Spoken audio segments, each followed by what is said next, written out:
세상을 살아가면서 자신에 대해서 많은 생각을 하게 됩니다. 여러분 자신 어떤 존재로 바라보고 계십니까? 한쪽 극단에는 이런 사람들이 있을 수 있습니다. 이 사람은 자기를 비하하고 낮추고 지나치게 자기를 경멸하는 그런 어떤 사람들이 있을 수 있습니다. 이 사람들은 자신을 구제불능으로 여깁니다. 나는 술 먹는 사람이다. 나는 벌레만도 못하다. 이렇게 속으로 되뇌는 사람일 수 있습니다. 지나친 열등감에 시달리고 또 낮은 자존감으로 고통당합니다. 이 사람들은 자신을 열등하게 여기기 때문에 하나님의 사랑을 믿지 못합니다. 왜냐하면 나 같은 존재를 누가 사랑하겠는가? 이 사람의 마음 깊은 곳에 처벌자로서 하나님이 계십니다. 하나님은 나의 잘못을 처벌하는 분이다.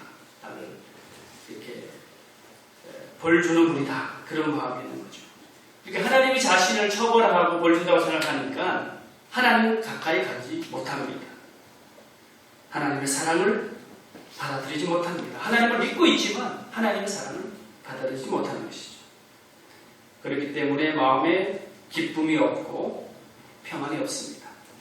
이런 분들은 많은 경우 자라나면서 비정하고 처벌적인 아버지를 두는 경우가 많습니다.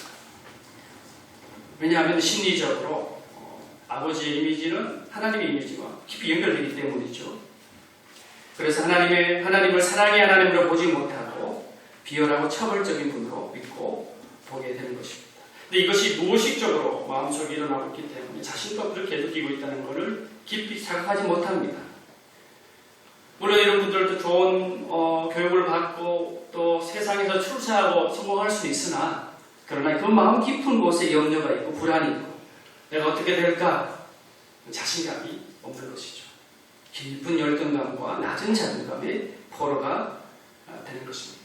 이런 사람들에게는 하나님의 은혜와 사랑을 경험되어야 합니다. 누군가로부터 사랑을 받고 누군가로부터 이해받고 하면서 그의 마음 가운데 조금씩 사랑을 알아가야 되고 특별히 하나님의 사랑을 배워가야 합니다. 그렇게 할 때 마음의 어려움을 극복할 수 있는 것입니다. 자, 이런 자기를 비하하고 낮추는 사람이 있다면 또 반대편 극단에 어떤 사람이 있겠습니까? 이 사람들은 자신을 높이고 자신을 최고라고 생각하는 사람이 있을 수 있습니다.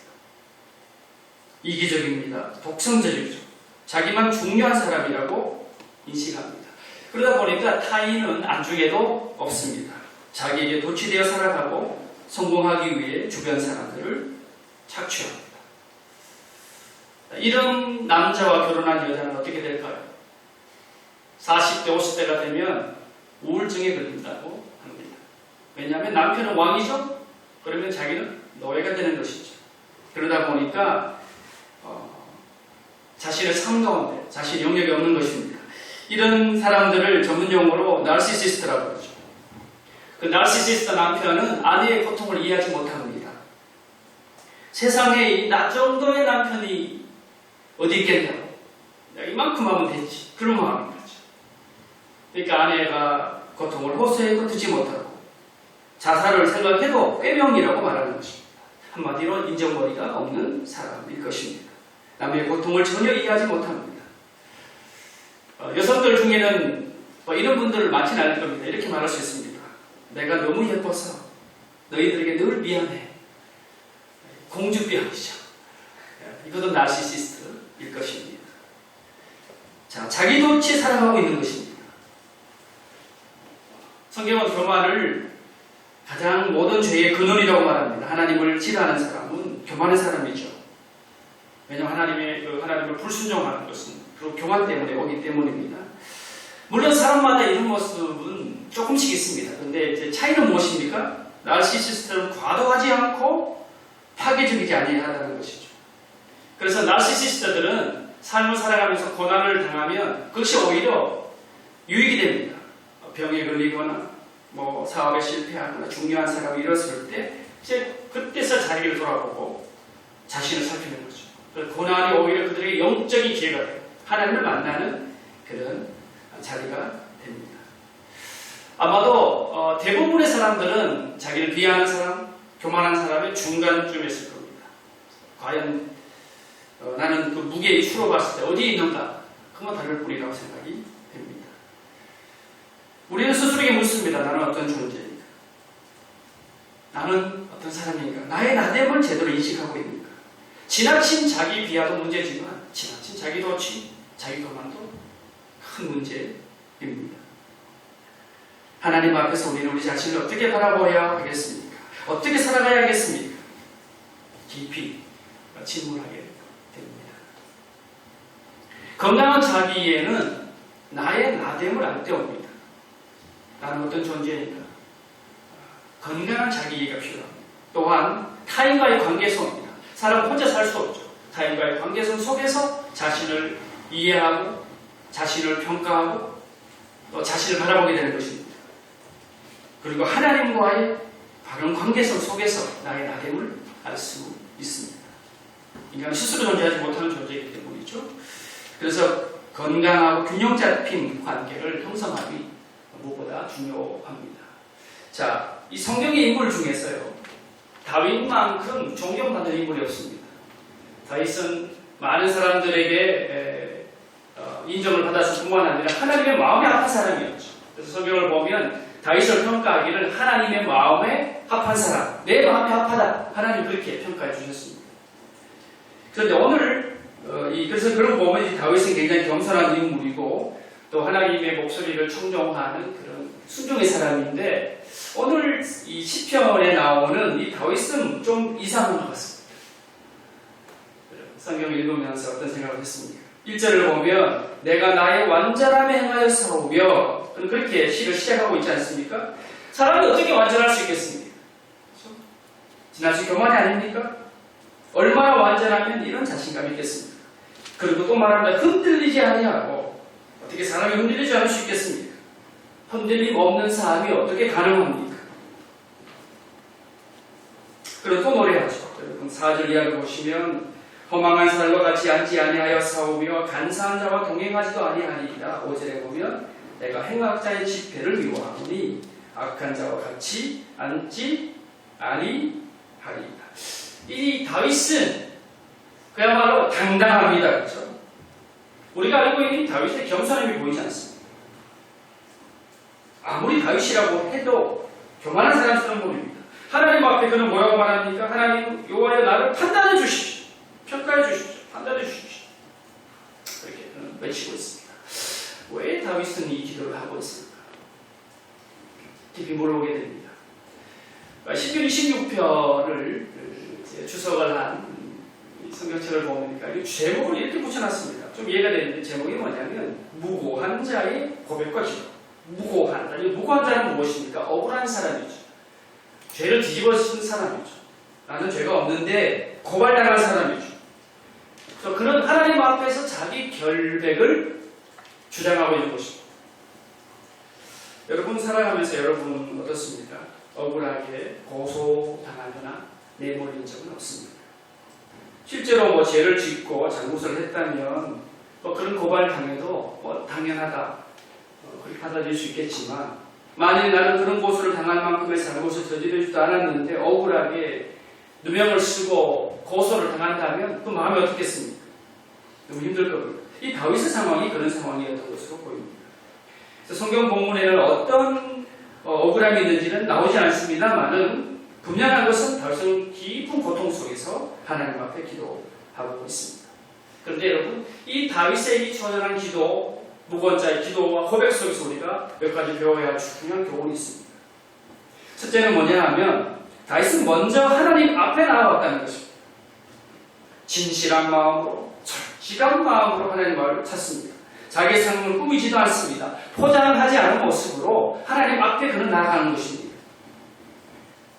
사람들에게 호소하거나 억울함을 토로하기 전에 먼저 하나님 앞에 달려가는 것이죠. 2절을 다시 한번 보십시오. 여호와여 나를 살피시고 시험하사 내 뜻과 내 양심을 단련하소서. 비록 억울한 상황에 처해 있지만 무엇입니까? 하나님께 판결을 받기, 하나님께 다스리심을 호소하는 것입니다. 사람들의 의견이나 조언을 듣기 전에 먼저 하나님 앞에 나오는 것이죠. 이것은 다윗의 참 훌륭한 점입니다. 여러분, 억울한 일을 당했을 때 어떻게 처신하십니까? 내 속에 있는 억울한 기분, 속사정을 먼저 하나님께 아뢰고 계십니까? 아니면 서둘러 사람들을 찾아갑니까? 정죄되지 않은 감정과 말을 사람들에게 함부로 쏟아놓지는 않습니다. 다 말한 다음에 후회한 적은 없습니다. 그 말은 하지 말 걸이라고 생각한 적은 없습니다. 한번 뱉은 말은 다시 주워 담을 수 없다는 말이 있습니다. 실컷 억울함을 토로했는데 나중에 알고 보니까 잘못 알고 해야 한 것이라는 걸 얼마나 속상하겠습니까? 그 뒷감당을 어떻게 하겠습니까? 그렇죠. 그래서 먼저 하나님 앞에 나아가야 되는 것이죠. 그게 바로 그리스도인의 모습입니다. 하나님 앞에 말씀드리는 것이죠. 하나님은 내 간구를 들으시는 분이고 하나님은 그 중심을 보시는 분이죠. 사람들은 물론 법원에 가서 판결을 받을 수 있고 뭐 할 수 있겠지만 사람의 판결은 뇌물을 받을 수도 있고 잘못 판단할 수도 있지만 하나님은 공평하게 판단하시는 거지. 그래서 다윗은 하나님 앞에 나아가는 것입니다. 하나님, 제가 여호와를 의지하여 사오니 여호와의 나를 판단해 주십시오. 제가 억울합니다. 저를 판단해 주십시오. 이렇게 하면 하나님 앞에 외치는 것입니다. 자, 오늘 시편 속에서 또 하나 우리가 배우게 되는 것은 다윗의 완전한 모습입니다. 이 다윗이 참 오늘 시편 가운데서 마치 교만한 것처럼 얘기해지지만 이 다윗의 기도 속에서 우리가 볼 수 있는 것은 무엇입니까? 다윗의 신실한 삶이에요. 왜냐하면 그는 정말 하나님 앞에서 겸비하게 살아가려고 애썼던 사람이기 때문입니다. 1절을 다시 보면 내가 나의 완전함에 행하여 싸우며 이 완전함이란 것이 무엇이겠습니까? 완전함. 이 완전함이라는 이 단어는 성경 속에서 히브리어로 톰이라고 되어 있어요. 톰이라는 단어인데 이 톰이라는 단어의 뜻이 몇 가지가 있습니다. 그 중에 하나는 일치되었다 이런 뜻입니다. 일치되었다. 그죠? 일치되었다. 영어로 인티그리티. 영어 성경을 우리 10편 26편 읽어보면 인티그리티라는 단어가 되어 있습니다. 인티그리티라는 단어는 뭐냐면 겉과 속이 똑같다는 거예요. 위선되지 않았다는 것입니다. 그죠?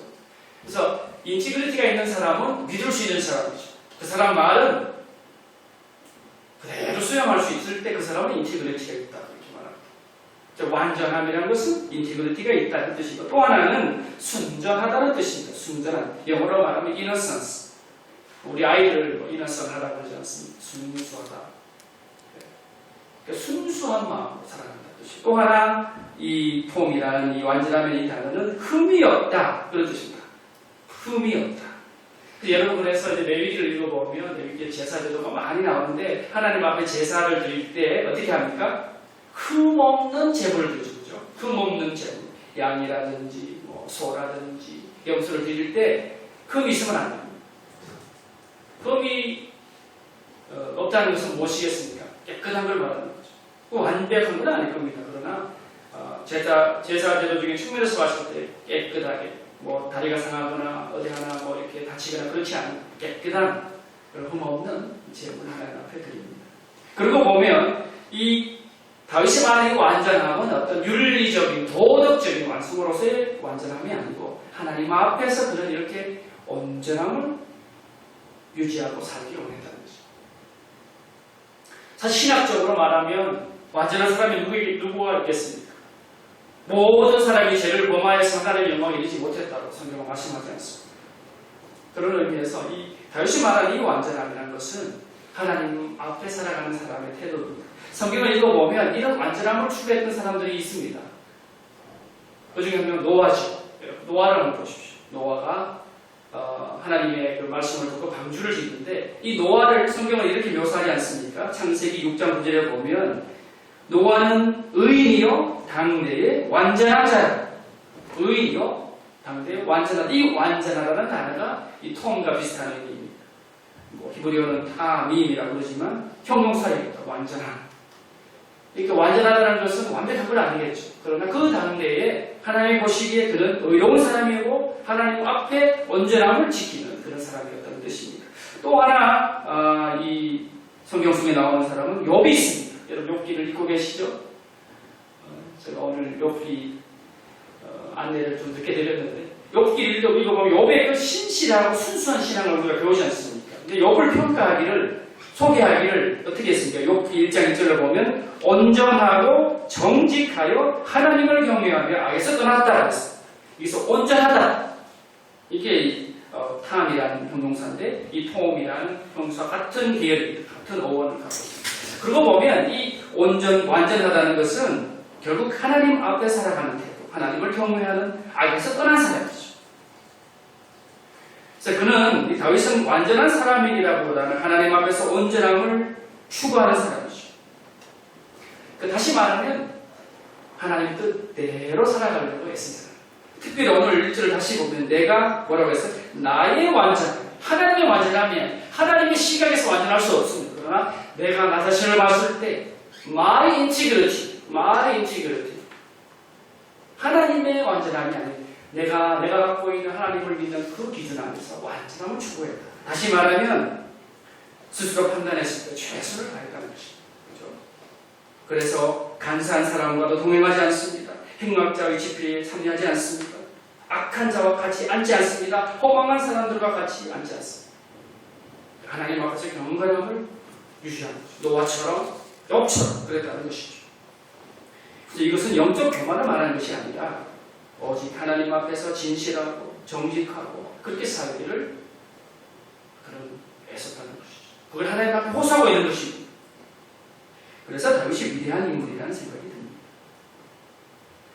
사실 다윗은 바세바를 범하고 그의 남편 우리아를 전쟁에 내어보내서 죽게 합니다. 그런 범죄를 저질렀죠. 그렇지만 나단 선지자가 찾아와서 다윗을 스토리를 이야기하면서 다윗을 질책했을 때 어떻게 합니까? 다윗은 왕의 신분이었지만 솔직하게 자기 잘못을 받아들이죠. 억셉트하는 거죠. 수용하는 거죠. 그게 얼마나 힘들겠습니까? 모르다 배들게 해요. 그러나 그걸 수용하죠. 그 다음에 회개합니다. 하나님 앞에 꿇고 회개하는 것이죠. 이게 바로 다윗의 완전함이죠. 시편 26편과 사뭇 다른 분위기시가 시편 25편인데요. 실은 시편 25편과 26편은 한 쌍이다 그렇게 보면 됩니다. 25편을 보면 이 다윗이 이렇게 고백합니다. 25편 7절을 보면 이렇게 말씀하죠. 여호와여 내 젊은 시절의 죄와 허물을 기억하지 마시고 주의 인자심을 따라 주께서 나를 기억하시되 주의 선하심으로 하옵소서. 무슨 이야기예요? 여호와여 내 젊은 시절에 내가 지었던 죄 아마도 이 범죄했던 그런 사건들, 간음하고 사람을 죽인 이런 사건에 대해서 그는 하나님 앞에 내어놓고 이 죄를 기억하지 말아 주십시오. 인자하심으로 나를 기억해 주십시오. 이렇게 기도하고 있습니다. 11절에 보면 25장 11절에 보면 여호와여 나의 죄악이 크오니 주의 이름으로 말미암아 사하소서. 사뭇 다르죠. 26장의 이 다윗과 25장의 다윗은 너무 다르고 신학자들은 25장 20절 함께 읽어야 된다. 다윗이 교만하게 아니었다는 것이죠. 전반적으로 그의 삶은 그의 억울한 상황 가운데 하나님 제가 이렇게 살아왔던 것을 봐주십시오. 하나님 앞에서 정결함을 유지하고 하나님 앞에 거룩하게 살려고 했던 나의 모습을 하나님 받아주십시오. 그렇게 기도하는 것입니다. 사랑하는 여러분, 우리는 어떻게 하나님 앞에 살아가고 있습니까? 매일매일 살아가는 삶 가운데 정말 다윗이 말했던 나의 완전함에 행하여 싸움이라고 고백할 수 있습니다. 겸손히 우리의 모습을 되돌아보고 하나님 앞에서 온전한 삶을 살기 위해 믿음의 경주를 계속해야 할 것입니다. 자, 오늘 말씀 가운데 26편과 또 하나 우리가 중요한 하나를 배우게 됩니다. 그것은 뭐냐면 다윗이 알고 있는 하나님에 대한 이해입니다. 참 다윗은 하나님과 친밀한 사람이었고 하나님을 제대로 아는 사람이었어요. 다윗은 참 하나님과 깊이 교제하는 사람이고 하나님의 마음을 헤아린 사람이라 생각이 듭니다. 근데 오늘 시편 가운데 다윗은 하나님을 어떻게 이해합니까? 하나님은 인자하신 분이다. 3절을 한번 보십시오. 주의 인자하심이 내 목전에 있나이다. 자, 인자하심은 뭘 말하는 것일까요? 인자하다. 여러분, 인자하다 그러면 어떤 느낌이 듭니까? 인자하다는 것은 히브리어로 보면 헤세드라는 단어죠. 헤세드. 헤세드라는 단어는 사랑이라는 단어로 번역할 수 있을까요? loving kindness, 친절, 또는 좀 더 쉽게 말씀드리면 호의. 여러분 누군가 여러분에게 호의를 베푸는 사람, 그죠? 나를 긍휼하게 주고 호의를 베푸는 사람, 여러분 좋아할 수밖에 없죠. 바로 그런 분이다. 하나님이 바로 그런 인자하신 분이다. 그러니까 그가 다윗이 지금까지 삶을 살면서 하나님을 그는 직접 경험했는데 그 하나님 생각해보니 하나님은 참 인자하신 분이다. 사랑이 많으신 분이다. 그런 거죠. 단지 관념적이고 머리로만의 어떤 고백이 아니라 그 마음 깊은 곳의 고백이었다는 거죠. 그런데 그런 인자한 하나님과 함께 다윗은 또 다른 하나님의 한 측면을 이해합니다. 뭡니까? 진리죠. 3절 다시 보십시오. 뒷부분 내가 주의 진리 중에 행한 이 진리라는 말. 진리 무엇이겠습니까? 하나님은 공평하시고 하나님은 공의로우신 분이라는 거죠. 하나님은 진리 가운데 세상을 통치하시는 분이고 세상을 다스리시는 분이고 판결하시는 분이라는 이야기입니다. 다시 말하면 진리와 그 다음에 사랑이 함께 있는 분이 하나님이시라는 것은 다윗은 분명히 알았다는 것입니다. 하나님 안에 두 속성이 함께 있다는 것이죠. 이것은 예수 그리스도의 속성이기도 합니다. 여러분 요한복음 1장 14절을 보면 이렇게 말씀하지 않습니까? 말씀이 육신이 되어 우리 가운데 거하심에 우리가 그의 영광을 보니 아버지의 독생자의 영광이요 은혜와 진리가 충만하다. 은혜와 진리, 인자와 진리. 그 하나님의 속성을 그대로 예수 그리스도님이 갖고 계신 거죠. 그러나 진리로 우리를 통치하시고 다스리십니다. 이것을 잊지 말아야 합니다. 저는 생각을 좀 해봤습니다. 하나님의 이 절대성, 이 진리는 무엇입니까? 인간의 교만에 대한 해독제가 됩니다. 하나님이 진리로 정의로 다스리시니까 인간은 교만할 수가 없습니다. 그렇죠? 또한 한편으로 생각해보면 하나님의 사랑, 은혜는 인간의 무가치함에 대한 해독제가 됩니다. 하나님이 사랑하시는 분이기 때문에 내가 나 자신을 비할 수가 없는 것이죠. 내가 하나님의 사랑을 입은 존재이기 때문에 나를 함부로 취급할 수 없는 것입니다. 그 열등감과 낮은 자존감으로 고통당하는 사람은 하나님의 사랑이 믿어지지 않는다고 했죠. 자, 처벌적이고 정죄한 하나님만 그들의 마음속에 가득 차 있는 것입니다. 그들에게 빠진 것은 무엇입니까? 하나님의 사랑을 믿지 못하는 것이죠. 하나님의 사랑을 불신하는 것이죠. 그러나 어느 순간 누군가에게 베풀어진 사랑에 의해서 그가 사랑을 깊이 갖게 되면 그 안에 사랑이 싹트기 시작하면 달라지는 것이죠. 얼굴빛이 변하고 자신을 새로운 존재로 바라보는 것이죠. 그리스도 안에 새로운 피조물이 되는 것입니다. 그러니까 하나님은 심판하시고 잘못을 징계하는 분이십니다.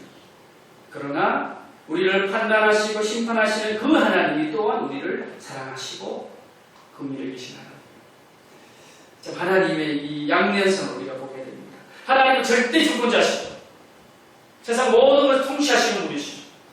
그래서 이 다윗은 시편 8편에서 이렇게 노래하지 않습니까? 1절에 보면 여호와 우리 주여 주의 이름이 온 땅을 찌그리 아름다운지요 주의 영광이 하늘을 덮었나이다. 그러니까 하나님의 주권, 하나님의 그 놀라운 능력을 말씀하고 있는 것이죠. 그러면서 또 한편으로 하나님은 나와 함께 하시는 나의 모든 것을 아시는 분, 사랑의 하나님으로 다윗은 알고 있었던 것입니다. 분명한 하나님에 대한 이해가 있었던 것입니다. 자, 이렇게 억울한 상황 가운데서, 무고한 상황 가운데 기도하면서 다윗이 그 기도 중에 느끼게 된 것은 무엇입니까? 오늘 말씀을 보면 6절을 한번 보시고 여호와여 내가 무죄함으로 손을 씻고 주의 제단에 두루 다니며 7절을 보면 감사의 소리를 들려주고 주의 기이한 모든 일을 말하리이다. 그러니까 이 하나님 앞에 기도하면서 저는 하나님 앞에서 완전함을 추구하며 살았습니다. 손을 씻습니다. 주님의 제단 앞에 주님 앞에 예배하겠습니다. 그러면서 그의 입술에서 나오는 것은 감사이죠. 감사가 흘러나오고 하나님의 놀라운 일을 말하기 시작한 겁니다. 그런 다음 8절을 보면 여호와여 내가 주께서 계신 집과 주의 영광이 머무는 것을 사랑합니다. 하나님 계신 아마도 성소겠죠. 성소를 사랑합니다. 그렇게 고백하는 것입니다. 기도 중에 하나님을 더 깊이 만나는 것입니다. 억울한 중에 처음에는 탄식 가운데 하나님 앞에 나아갔지만 기도하면서 하나님의 임재를 경험하게 되고 하나님의 사랑을 경험하게 되고 하나님을 예배하는 그 자리로 다시 나아가게 되는 것입니다. 그 영국의 위대한 설교자 중에 찰스 스펄전이라는 분이 있는데요. 근데 그분이 이제 시편 강해집이 있습니다. 시편 26편을 강해하는 그곳에 나오는 대목인데요. 그 스펄전 목사님 아는 어떤 존경받는 목사님이 교회 이야기, 그 교회에 어떤 나이 많은 할머니 한 분이 계셨는데 나이가 많다 보니까 귀가 잘 안 들립니다. 귀가 거의 안 들려요. 그래서 사람이 큰 소리를 외쳐도 들을 수가 없는 것입니다.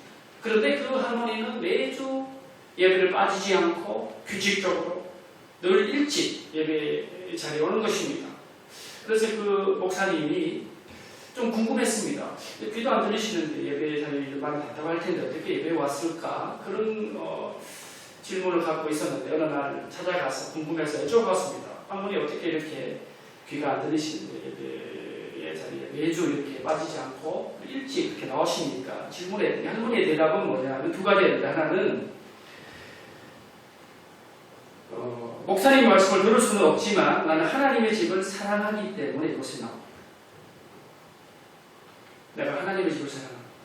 그리고 하나님이 내가 이렇게 하는 것을 보시기를 원합니다. 그리고 목사님께서 설교하시는 동안에 하나님께서 성경 본문에서 여러 가지 좋은 것을 말씀해 주십니다. 그리고 가르쳐 주십니다. 그 두 번째 이유는 왜 나오느냐? 이곳에 오면 나는 가장 좋은 교인들과 함께 있게 되고 하나님의 임재가 더욱 느껴집니다. 그러니까 성도들과 함께 있는 것이 너무 즐거운 일입니다. 나는 혼자서 하나님을 섬기는데 만족할 수 없습니다.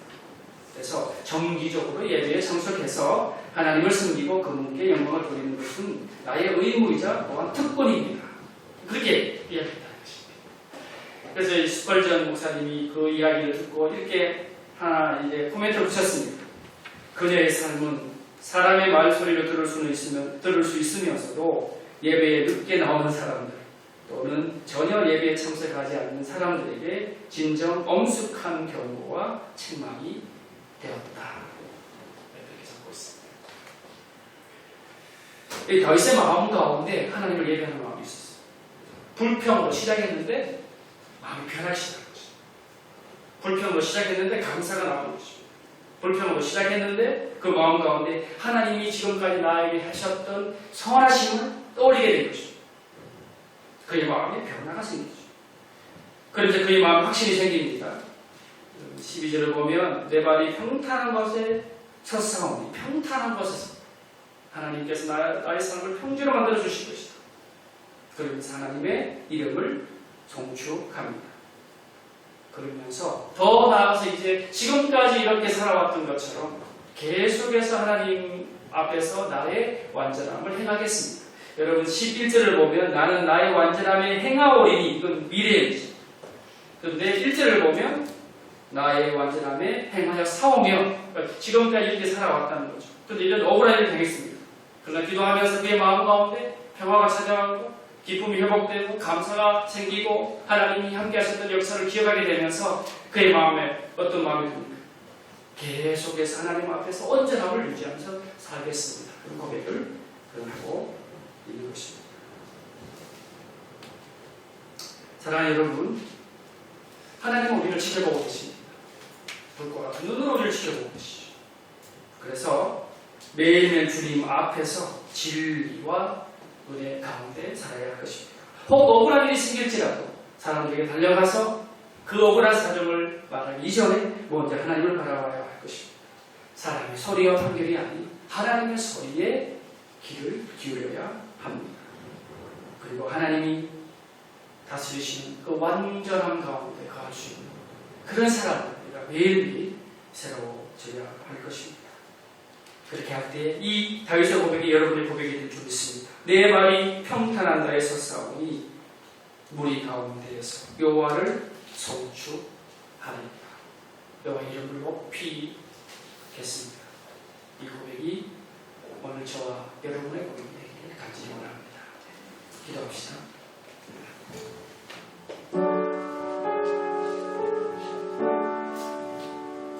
살아계신 주님, 삶을 살아가면서 당하는 고난이든 어려움이든 억울함이든